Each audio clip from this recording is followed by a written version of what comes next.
नमस्कार मित्रों। इस देश का लोकतंत्र बहुमूल्य है। इस लोकतंत्र को पाने के लिए, स्वतंत्रता के लिए इस देश के नामी अनामी बहुत सारे लोगों ने अपना समय इस देश के आज़ादी में दिया है, जेलों में अपनी ज़िंदगी निकाली है।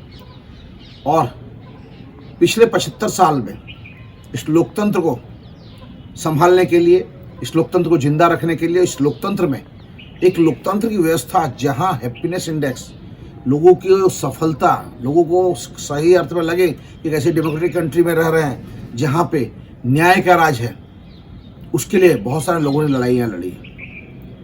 अभी हाल में सुप्रीम कोर्ट के संविधान पीठ ने एक बहुत इंटरेस्टिंग कमेंट किया है और वो कमेंट ये कहता है कि चुनाव आयोग के जो मुख्य चुनाव अधिकारी हैं उसका पसंदगी की प्रक्रिया जो है उसकी वो कैसी होनी चाहिए। और ये प्रश्न इसलिए खड़ा हुआ कि इसी बीच, इसी समय 48 घंटे के अंदर एक चुनाव आयोग के मुख्य अधिकारी की नियुक्ति कर दी जाती है, जो सिर्फ 48 घंटे पहले जो रिजाइन कर रहा है अपने पिछले पोस्ट से, और उसको अपॉइंट कर दिया जाता है। जो सरकार एक नॉर्मल निर्णय लेने में सालों लगा देती है, जो सरकार वर्षों से कितनी सारी खाली पड़ी हुई सरकारी पोस्ट, रेलवे की भर्ती हो, बैंकों की भर्ती हो और प्राइवेट गवर्नमेंट सेक्टर की बहुत सारी नौकरियां हैं, भरने में 5-5 साल लगे हुए तो भर्ती नहीं करती है, भर्ती करती है, करने की प्रक्रिया चालू करती है तो पेपर फूटते हैं, कभी एग्जाम नहीं हो पाते हैं, कभी सरकारी व्यवस्था नहीं होती है। उसके सामने मुख्य चुनाव आयोग की नियुक्ति के लिए सिर्फ 48 घंटे में सिर्फ प्रधानमंत्री कार्यालय नहीं, राष्ट्रपति भवन से भी इसकी मंजूरी मिल जाती है और ये परमानेंट हो जाता है। और इस पे संविधान पीठ जो सर्वोच्च न्यायालय की है वो टिप्पणी करती है कि यह व्यवहारिक नहीं है। इसकी प्रक्रिया क्या होनी चाहिए, कौन कौन इसमें इन्वॉल्व होने चाहिए और किस तरह सिलेक्शन, इसके पीछे कारण क्या है। आज हम सब जान रहे हैं पिछले 2014 के बाद एक ऐसी सरकार दिल्ली में आई है जिसने लोकतंत्र की व्यवस्था पर बहुत सारे प्रश्न चिन्ह खड़े कर दिए, जिसने एक कुछ लोगों से चलती हुई सरकार के जैसे वातावरण बना दिए हैं।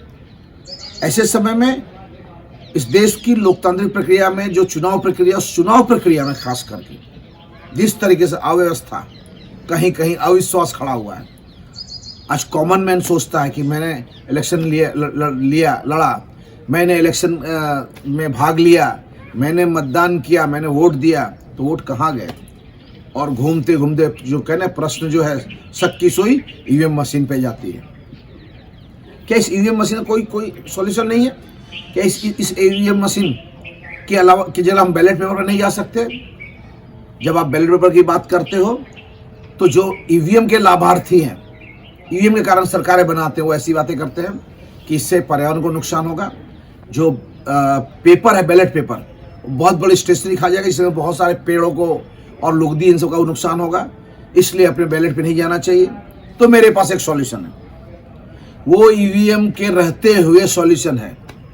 अभी जो ईवीएम मशीन से मतदान होता है, उस मतदान प्रक्रिया में ईवीएम मशीन में से जो एक पर्ची, जो कि वो स्टेशन यूज कर ही रहे हैं हर इलेक्शन में, वो जो ईवीएम मशीन पर्ची जो अंदर दिखता है कि अपने वोटिंग के अंदर वोट पड़ा एक पेपर, वो पेपर एक्चुअली अभी अंदर बॉक्स में गिर जाता है कट के। ऐसा नहीं होना चाहिए।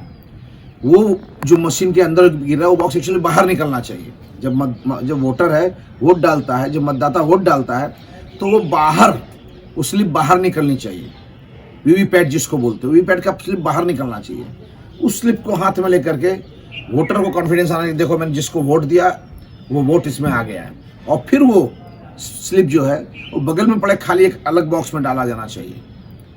और वो बॉक्स में डालने के बाद जब काउंटिंग होती है, वोटिंग की गिनती की जाती है वोट की, तब 100% ये जो वीवीपैट से निकला जो स्लिप है, उस स्लिप की 100% काउंटिंग होनी चाहिए।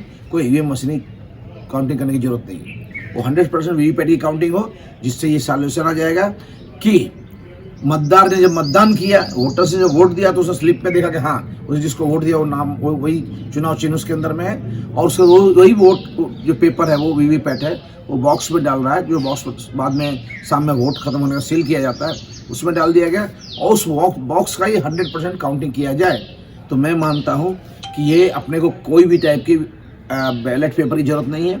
इसी ईवीएम व्यवस्था जो हाल की इलेक्शन व्यवस्था है उसमें से सिर्फ एक बॉक्स एडिशनल बढ़ा करके हम बहुत बड़े पैमाने पे इलेक्शन प्रक्रिया पर विश्वास खड़ा कर सकते हैं। जो आज के जो सरकारी व्यवस्था है, आज जो सरकारें चल रही है, उन सरकारों का ये अप्रोच है किस तरह इलेक्शन प्रक्रिया को डिस्टर्ब करना, इलेक्शन प्रक्रिया में लोगों को धीमे धीमे विश्वास घटने लगा है। बहुत सारे लोग तो ऐसा बोलते हैं, क्या करें यार, वोट किसी को भी हम दें, वोट तो एक ही पार्टी को चला जाता है। गांव में जाते लोग बोलते हैं यार बात सब करो, सबसे पहले ईवीएम हटाओ। ये कॉमन मैन की एक प्रक्रिया है।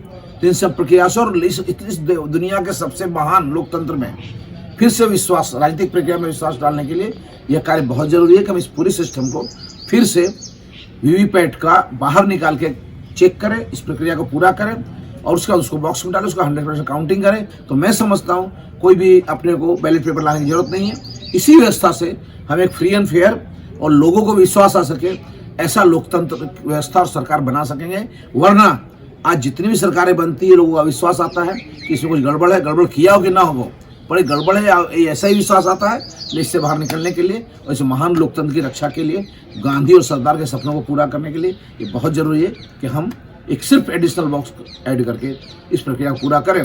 तो लोकतंत्र पे और इस इलेक्शन प्रक्रिया पे लोगों को भरोसा होगा। वरना जिस तरह सुप्रीम कोर्ट ने अभी कमेंट किया और जिस तरह इलेक्शन कमिश्नर को अपॉइंट किया गया, जो खराब उसको रिजाइन कर दे, अगर इस तरह से अधिकारी का अपॉइंटमेंट हुआ उसको रिजाइन करना चाहिए। सुप्रीम कोर्ट का कमेंट है उस पर।